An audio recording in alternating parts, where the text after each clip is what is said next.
네, 앞서도 국회발 속보로 전해드렸습니다만 한국당이 필리버스터를 철회하기로 했고 오늘 오후 2시 열릴 예정이던 국회 본회의가 내일 오전 10시로 연기됐습니다. 자유한국당의 새 원내 사령탑이 등장하면서 강대강 대치정국의 꼬인 실타래를 풀 단초가 될지 향후에 더 강한 대치로 몰아갈지 여야 1대1 미니토론 더 정치에서 짚어보겠습니다. 기동민 더불어민주당 의원, 성일종 자유한국당 의원 나오셨습니다. 어서 오십시오. 네, 안녕하세요. 안녕하십니까. 네.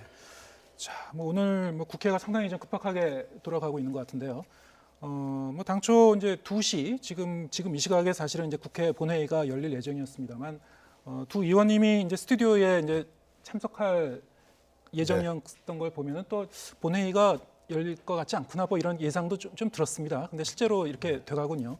근데 지금 속보 들어온 거를 보면은 예산안은 내일 처리하기로 했고 그리고 필리버스터를 이제 처리하기로 했고 그리고 패스트트랙 법안은 일단 상정을 보류하기로 했습니다. 네. 이게 시당초 그 문희상 국회의장이 제시했었던 안과 좀 비슷하게 흘러가고 있는 것 같은데요. 네. 예. 정치가 이렇게 정상화되는 과정이라고 생각합니다. 그러니까 국민 여러분 보시기에는 너무나 당연한 걸 왜 속보라고 저렇게 호들갑을 떨까 하는 의아심이 계실 거라고 생각하는데요. 국회는 일을 해야 되는 거죠. 그리고 예산안 처리 시한이 12월 2일에서 훌쩍 지났어요. 그리고 정기국회가 12월 10일 내일이면 폐회가 되는 시점이기 때문에 예산안 반드시 처리해야 되는 것이고요. 그리고 지난번에 한 200개 법안, 민생 법안 여야 합의 처리하려고 했었는데 뭐 자유한국당에서 사정은 있었겠지만 필리버스터를 신청을 함으로써 본회의가 무산되어서 결국은 모든 피해가 국민들한테 돌아갈 수밖에 없었던 그런 상황이거든요. 그래서 민식이법 등 뭐 데이터 3법 그리고 소재 부품 장비 산업 등 이 관한 법률하고 또 포항특별지진법이라는 청년기본법 이런 부분들이 전부 다 내일 처리되었으면 하는 그런 소망이 있고요. 이런 과정을 통해서 좀 정치가 정상화되고 선거법이라든지 공수처법이라든지 검경 수사권 조정에 관한 법률 역시 좀 여야가 타협해서 일정한 국민적 공감대는 있는 것이고 그동안 토론하면서 의견들을 좁혀왔던 과정이 있기 때문에 이런 거 역시 좀 정상적인 의사 일정을 통해서 국민들에게 좀 희망을 주었으면 하는 그런 희망과 바람이 있습니다. 네, 예산안과 함께 다른 특별법들, 민식이법을 비롯해서 여러 가지 현안들이 있는데요. 내일 우선적으로 처리되면 좋을 것 같은데 지금 어떻게 예상하고 계십니까? 원래 저희가 그런 안을 냈었지요. 우선 민생법안을 처리를 할 테니 지금 이 공수처법이라든가 선거법은 상당히 문제가 있다. 그러니 이거를 이번 정기국회에 상정을 해서 올리지 않는다고 한다면 모든 국민한테 필요한 법들은 먼저 처리하자라고 원래 제안이 됐던 내용들입니다. 오늘 이제 저희 당의 원내대표가 바뀌면서 바로 이런 부분, 일정한 부분을 또 우리 의장님께서 중재를 하셔서 지금 현재의 상태에서 봤었을 때 선거법과 공수처법을 올리지 아니하고 우선 민생법안과 예산안을 먼저 처리한 것을 하자고 한 것은 다행이라고 생각을 합니다. 자, 오늘 이렇게 뭔가 좀 실마리를 잡을 수 있게 된 게 이제 그 오전에 자유한국당에서 이제 새 원내대표가 이제 선출되면서 좀 새로운 국면을 맞게 된 건데요. 5선인 심재철 의원이 이제 선출이 됐죠. 심재철 의원이 오늘 공개적으로 한 발언이 있었습니다. 녹취가 준비되어 있는지 모르겠는데요. 녹취 한번 들어보고 대화 이어가도록 하겠습니다. 이른바 4+1 한국당 패싱 폭거입니다. 절대 불가합니다. 공수처법과 연동형 비례제 선거법 역시 악법입니다. 투쟁하되 협상을 하게 되면은 내주는 것은 줄이되 최대한 많이 얻어내는 이기는 협상을 하겠습니다. 네, 심재철 의원, 새로운 자유한국당 신임 원내대표로 선출된 5선 심재철 의원의 얘기 들어봤는데요. 사실 예산안 협상은 이제 해가지고 수정안에 대해서 합의를 이루고 내일 이제 처리를 하면 되겠습니다만 결국 관건은 이제 패스트트랙 법안, 특히 이제 선거법이 이제 여러 가지 핵심 쟁점이 될 것 같은데요. 지금 심 원내대표 얘기를 들어보면은 일단 그 공수처법과 선거법, 연동형 비례제 선거법은 악법이다 이렇게 좀 선을 긋고 있어요. 자, 이게 제대로 될지 협상이 짧은 시간 안에 절충을 이룰 수 있을지 잘 모르겠는데 특히 심재철 원내대표는 이제 5선 중진 의원인데다가 그동안 어떻게 보면 대여 강경 투쟁을 활발하게 좀 이끌었던 그 의원 중에 한 명이거든요. 어떻게 좀 예상하고 계십니까? 우선 우리 심재철 원내대표는 상당히 경험이 많은 분입니다. 예. 민주화 운동도 했고요. 서울의 봄 당시에 서울대학교 학생회장을 하면서 민주화 운동을 주도했던 분이시고 예. 또 국회에 들어오셔서 5선을 거치면서 다양한 경험과 식견을 풍부히 갖고 있는 분 중에 한 분이십니다. 또 호남 지역의 출신으로서 수도권에 와가지고 또 당선되어 있는 다선으로서 우리 당이 갖고 있는 굉장한 자원이시죠. 아마 이번 막혀 있는 국회에서 우리 의원들께서 전략적 판단을 했습니다. 그래서 이러한 5선의 중진의 경험이 풍부한 심 원내대표를 내세워서 이런 전국을 좀 타개해야 되겠다. 이런 절박함 속에서 오늘 이렇게 원내대표로 선출이 되셨다는 말씀 드리고요. 막혀 있는 이 여야 관계를 아무래도 새로운 각도로 좀 많이 보시지 않겠습니까? 협상 원칙은 지키지만 또 협상에 있어서도 여러 가지 측면에서 많이 얻어낼 수 있는 그런 협상의 틀로 한번 가보겠다 이렇게 말씀을 하셨으니까 네. 한번 기대 한번 해보시죠. 예. 그게 이제 제 1번으로 된 것이 그 예산안 같은 경우는 지금 4+1이라고 그러는데 4+1이라고는 실체가 없어요. 국회법도 위반이에요. 국회법 5조에 보면은 의장은 원내에 구성되는 20명 이상으로 되어 있는 원내 교섭단체하고 협의를 하게 돼 있거든요. 이런 것들을 다 빼고 정말 실체도 없는 그러한 당까지 집어넣어가지고 예산을 처리하려고 했었는데 어쨌든 새로운 원내대표가 나서셔서 이 부분에 대한 예산에 대한 줄기부터 잡은 것은 상당히 잘했다고 생각을 합니다. 성 의원님도 애초에 이제 심의위원회 선출을 좀 예상하셨습니까? 예, 어느 정도는 예상을 했습니다. 예, 그럼 전반적으로 한국당 내부에서는 심재철 의원이 뭐랄까요, 그동안의 어떤 좀 그 이력과 경험을 바탕으로 안정감 있게 협상을 끌고 갈 것이다, 대여 관계를 잘 끌고 갈 것이다라는 어떤 뭐 중재안이 모아졌다고 볼 수도 있을 것 같은데 지금 전반적으로 보면은 지금 협상력, 정치력이 상당히 중요한 상황인데 그와 함께 이제 투쟁력을 갖춘 의원이다. 좀 이렇게 평가가 되고 있어요. 그래서 지금 짧은 시간 안에 이제 여야가 절충을 이뤄야 되는 상황인데 좀 우려되는 지점도 좀 있긴 있거든요. 좀 어떻게 예상하고 계십니까? 일단 그 축하드립니다. 네. 그리고 오늘 그 절묘한 타협점을 이루어냈던 것처럼 모든 것이 안 된다고만 얘기하지 말고 그리고 또 최대한 이기는 협상을 하겠다고 말씀 주셨으니까 협상의 무게를 두어서 이 남마처럼 얽힌 그래서 국민들에게 열패감을 주는 조장하는 이런 정치를 좀 극복했으면 하는 그런 바람이 있고요. 네. 한편으로 저는 어떤 평가를 하냐면 자유한국당이 드디어 춘추 전국시대로 도래했다 저는 이렇게 생각합니다. 사실상 황교안 대표님의 의중이 있으셨을 텐데 네. 근데 이제 표이 나온 걸 보면 강석호 의원이 27표 그분은 뭐 명백한 비박계라고 예. 평가되어지는 거고요. 김선동 의원께서 이제 소재선 의원들의 지지를 얻고 황심을 얻었다 말았다 이런 뭐 논란이 있긴 하던데 그분 역시 27표. 그리고 이제 비박계인 뭐 투쟁파이긴 하지만 심재철 의원이 52표를 얻어서 대표로 당선되신 거거든요. 예. 그러니까 상당한 정도가 황교안 대표가 어떤 마음을 드셨는지는 모르겠지만 언론의 분석이나 외형적인 분석에 의하면 이 주류에 대한 반란 이런 부분들에 대한 해석들이 오가고 있는 것들에 대해서 저는 의미심장하게 좀 주목해야 된다고 생각하고요. 심재철 의원이 이제 비박계라는 점에서 네, 해석을 그렇습니다. 하신 그리고 거군요. 또 한편으로는 그런 게 당의 생명력과 역동성을 불어넣는 측면이 저는 있다고 봅니다. 네. 황교안 대표께서 단식도 하시고 많은 고생을 하셨지만 사실상 당을 장악하려고 하는 거 아니냐, 친정체제를 구축하려고 하는 거 아니냐 이런 일각의 비판과 두려움들이 있었던 것도 사실이거든요. 그러니까 그런 부분에 강력한 반발과 견제 심리도 있어 보이고요. 또 한편으로는 야당이 야당답게 투쟁했으면 좋겠다는 바람들도 있었던 것 같고 그리고 모든 걸 투쟁으로만 돌파할 수 있는 거냐. 투쟁하되 싸우되 뭔가 실리 있는 협상 이런 부분도 진행할 수 있어야 되는 거 아니냐는 기대 심리가 저는 반영되었다는 걸로 봐요. 그래서 대단히 상대를 예를 들어서 무시하고 상대를 투쟁의 대상, 타도의 대상으로만 보면 장점보다는 단점이 훨씬 많이 보입니다. 그런데 이런 시점에서 뭔가 심재철 대표가 단안을 내려서 결단할 수 있다면 지금 막힌 정국을 뚫어낼 수 있는 그런 여지가 뭐 이렇게 한국당의 수장이 바뀌면서 생겨난 거 아니냐라는 조심스러운 기대를 해보는데요. 근데 한편으로는 또 금방 말씀 주셨지만 되게 강성이시거든요. 예. 그래서 오늘은 풀렸지만 내일부터는 또 어떤 얼음의 두께가 깊어질지는 아무도 모르는 그런 사안이어서 예. 하나하나 저는 점검하고 토론해봐야 될 문제들이 좀 많다 이렇게 생각합니다. 저희 당에 이제 두 가지의 흐름이 있었죠. 초선과 재선들이 당을 좀 새롭게 바꿔보고 국민한테 국민들께서 혁신을 요구하시니까 그에 대한 대답을 해야 될 거 아닌가 이렇게 해서 초선들과 재선들이 한번 초재선 쪽에서 특히 재선 그룹에서 원내대표를 한번 맡아보는 게 좋겠다 이런 흐름이 있었고요. 또 한 흐름에서는 워낙 이 상황이 엄중하고 어려운 형국이니까 이런 위기를 돌파하는 데는 슬기로움과 지혜도 있어야 하지만 용기가 있고 또 투쟁력이 있는 대표가 필요한 거 아니냐 또 이런 또 흐름도 있었습니다. 그래서 그런 측면에서 이제 1차 투표를 거쳐서 2차 투표로 갔었을 때에는 전략적 판단을 의원들께서 하셨다 이렇게 보여지고요.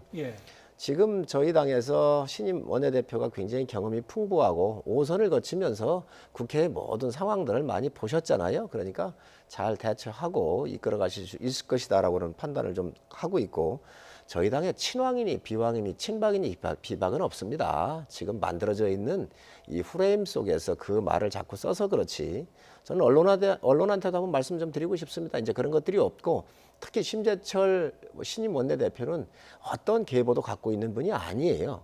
정말 홀로서기 하다시피 하셨고 독자의 그 자기 목소리를 쭉 내오셨기 때문에 그런 부분들에 대해서 의원들께서 높은 평가를 내렸다고 생각을 합니다. 앞으로 이 전략에 여러 가지가 있겠지만 워낙 원칙에 충실한 분이시기 때문에 원칙 없는 협상은 안 하실 거로 기대를 하고 있습니다. 저는 이런 아쉬움은 있어요. 12월 초부터 사실상 오늘 오전까지 여의도가 올스톱되어 있었습니다. 결국은 그건 자유한국당 내의 권력투쟁 때문에 기인한 측면들이 대단히 강하거든요.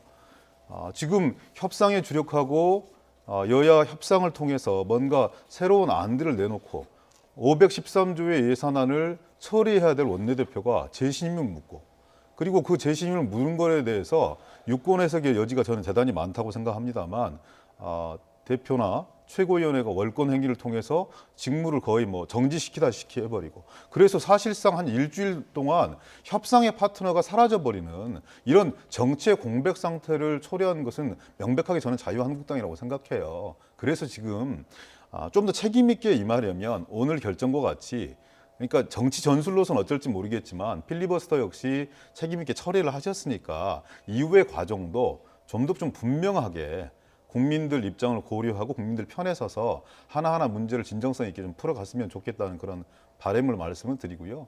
아까 말씀드릴 때 4+1에 대한 법적 근거를 말씀을 주셨는데 사실상 11월 30일까지 여야 협상 과정들이 끝남으로써 합의를 이루어내지 못함으로써 그 권한들은 본회의로 넘어갔거든요. 그래서 사실상 본회의에서 정부 원안을 표결하게 되어 있습니다. 그렇지만 95조 1항의 국회법 95조 1항에 보면 수정안은 여야 원내대표들이 교섭하는 게 아니라 국회의원 50인 이상이 의결권들을 가지고 수정안을 낼 수 있는 권리가 있거든요. 그런 과정들을 착착 밟아 나가고 있는 것입니다.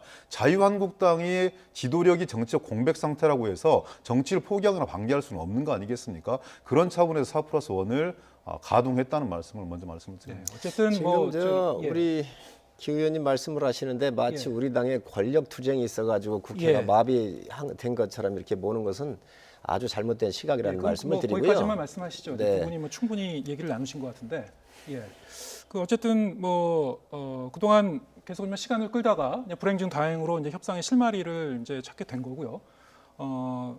그리고 이제 사실은 내일까지 예산안 그 수정안에 대해서 합의를 이뤄야 되는 상황 아닙니까? 이게 좀 그동안 4+1 협의체에서 예산안에 대해서도 이제 합의를 이룬 건 아니 있을 텐데요. 이제 한국당이 들어와서 이제 하루 만에 거기에 대해서 조율을 해야 되는데 현실적으로 좀 가능한지요? 지금 마침 김재원 새로운 정책위 의장도 김재원 이제 예결위원장이기 때문에 거기서에 대해서도 또 연결선이 있을 것 같은데요. 좀. 사실 이 예산안을 정부가 이렇게 또 집권 여당이 이렇게 성의 없이 처리하려고 했던 거에 대해서는 국민들의 큰 지탄이 있을 겁니다. 지금 저희 나라의 경제 성장률이 2% 미만이에요. 내년도 예산 증가율이 9.3%거든요. 기하급수적으로 늘어나고 있는 예산에 대해서 여야가 공히 아주 신중하면서도 섬세하게 봐야 될 부분이 있어요. 어떤 정쟁을 떠나서 나라 살림이기 때문에 이것만큼은 돌렸어야 돼요. 계속 운영을 했어야 돼요. 예. 그런데 여기에서 야당인 저희 당과 그리고 바른미래당의 지상욱 간사도 배제하고 다른 사람을 또 넣어가지고 4+1이라고 하는 거는 정말 협의체 법적 근거는 아무것도 없는 겁니다. 이걸 가지고 진행을 해왔던 것은 여당이 얼마나 무능한 것인가. 바로 이런 걸 보면은 선거법이나 공수처법을 처리하면 안 되는 거죠. 이게 장기 독재 예행 연습 같은 거예요.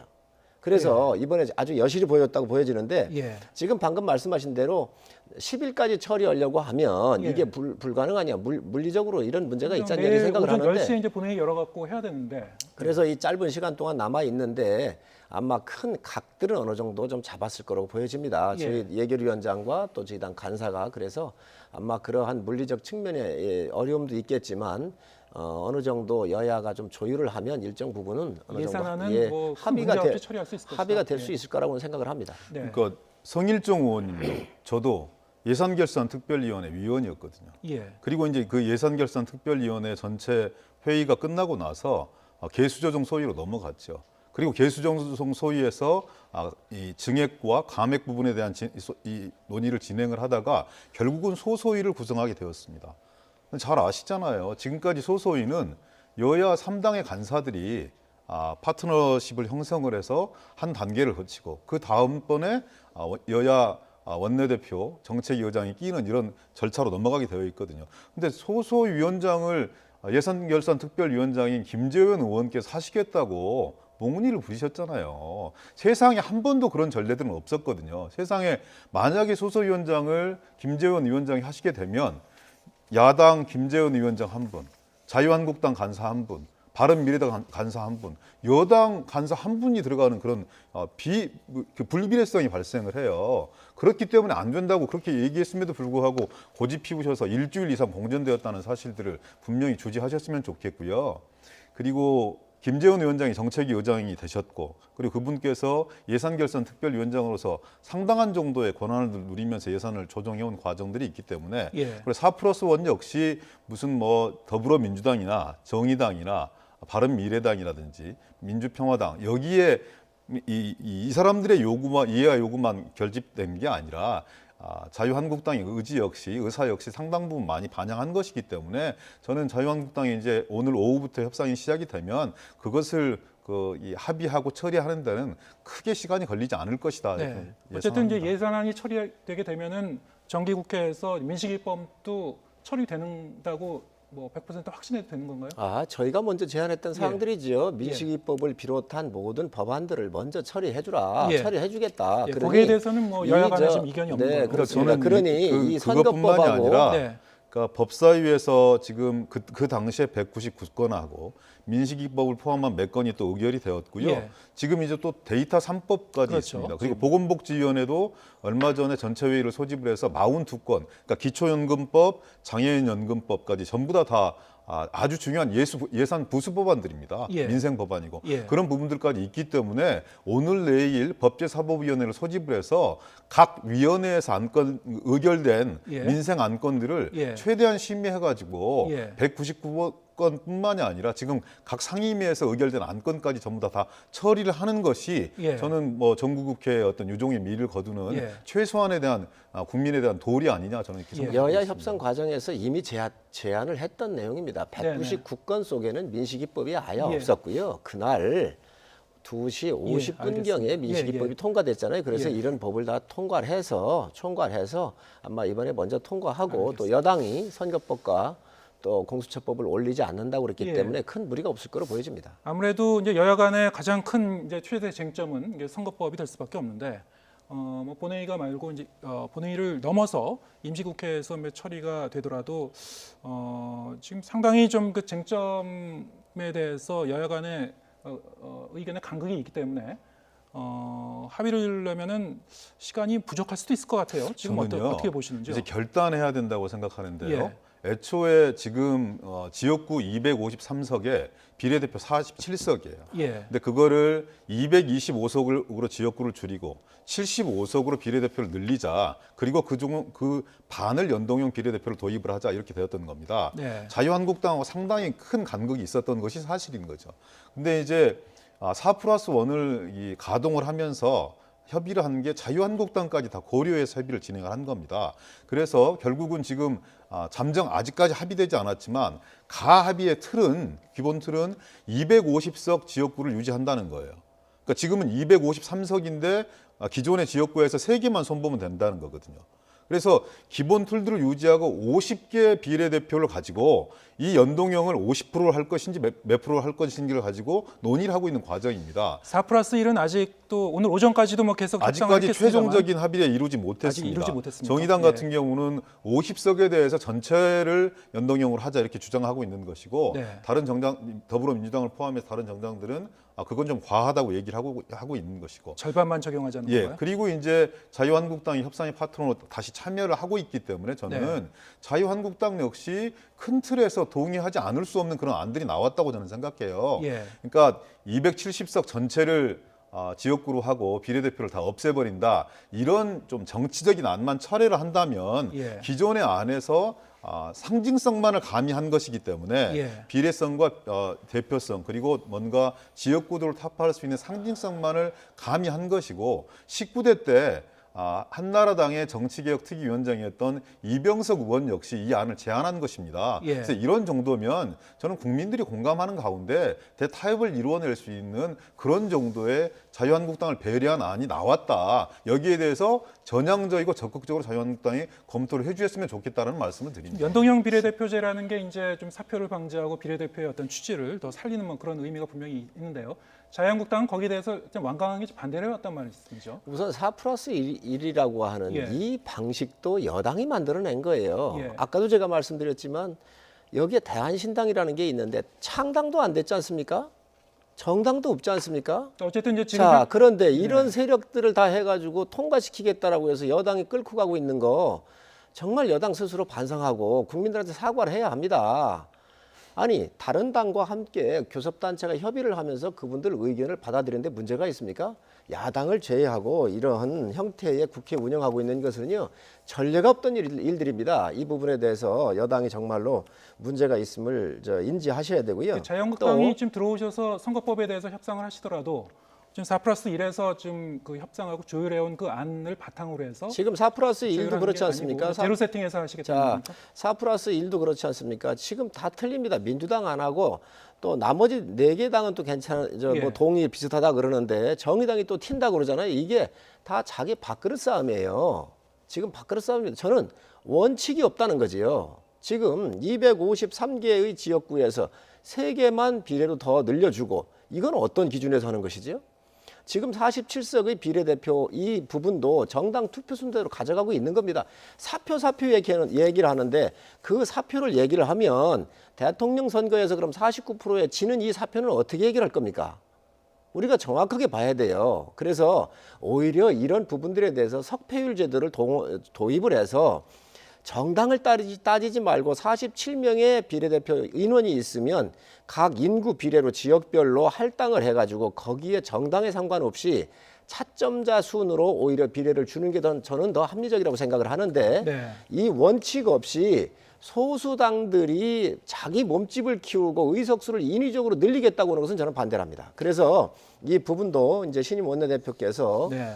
테이블에 나가시겠지만 여러 가지 원칙 있는 아마 협상을 할 것으로 기대합니다. 예. 저는 성일종 의원님을 좋아는 합니다만 자유한국당이 원칙 그러면 조금 저는 받아들이기가 어렵습니다.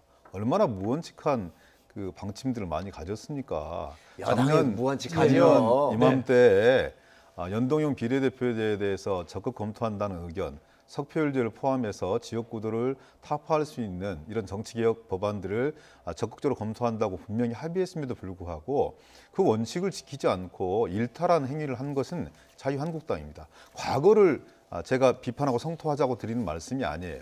이제 미래로 가야 될 거 아니겠습니까?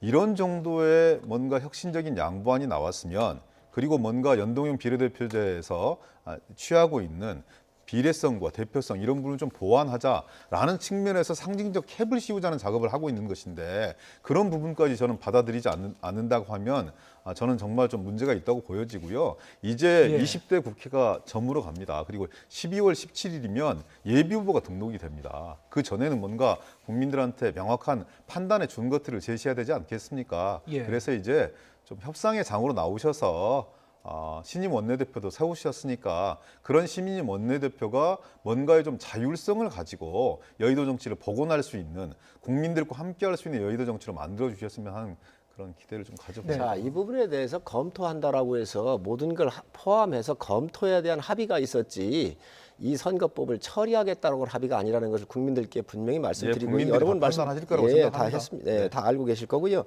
지금 이 문제가 그렇습니다. 국가의 근간이 흔들리고 기본이 새로 이게 다 흔들릴 수 있는 일입니다. 기둥이 흔들리는 일입니다. 그래서 이 선거법 같은 경우는 지금 분명한 거는 제1당 집권당과 2중대, 3중대, 4중대들이 연합을 해가지고 연합정권을 만들었었을 때 그리고 공수처가 통과가 됐었을 때 장기 집권에 대한 이 플랜이 완성되는 퍼즐이 맞춰지는 일이기 때문에 야당으로서는 당연히 견제를 해야 되는 것이지요.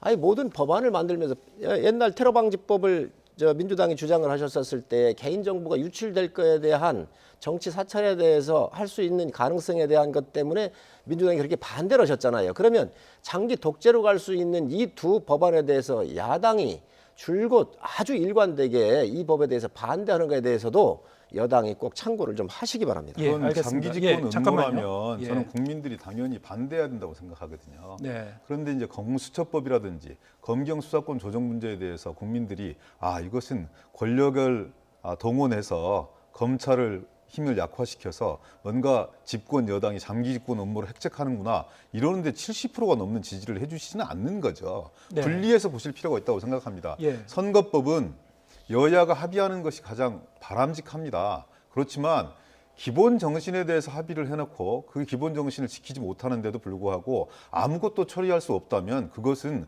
집권 여당의 무능인 거예요. 저는 국민의 뜻에 입각해서 나아갈 부분들은 나아가야 된다고 생각하고요. 최대한 자유한국당과 협의해서 합의를 이루기 위해서 노력하겠지만 마지막까지 어떤 이런 대열에 동참하지 않는다면 15대 때도 그렇고 16대 때도 마찬가지였습니다. 부득불 다수결의 원리를 도입하지 않을 이유가 없는 것이라고 저는 생각하고요. 예, 알겠습니다. 거기까지 가기 전에 거기까지 듣겠습니다. 합의할 예, 수 예, 있었으면 예. 좋겠습니다. 자, 이제 뭐 시간이 한 2분밖에 안 남았는데요.